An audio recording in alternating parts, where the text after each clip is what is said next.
So మొత్తం సనాతన ధర్మంలో ఉన్నటువంటి గ్రంథాలు అన్ని అవపోసన పడితే కానీ సనాతన ధర్మం అర్థం కాదు, ఇది మిగతా మ్లేచ్ఛ మతాల్లా కాదు అని మీరు అన్నారు. అండ్ అఫ్కోర్స్ మీరు కీప్ క్లెయిమింగ్ దట్ అన్నమాట, ఎందుకంటే ఒక దాని రిఫరెన్స్ ఇంకో దాంట్లో ఉంటుంది అని అన్నారు కదా సార్. అంతే అంతే.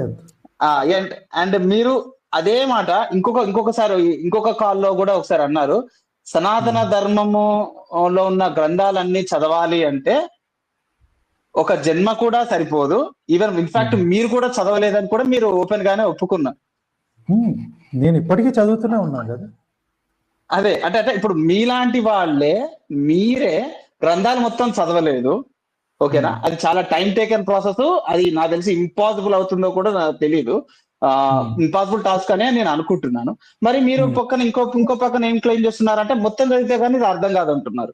So again where you are leaving, అంటే మీరు ఆప్షన్ ఎక్కడ లీవ్ చేస్తున్నారు?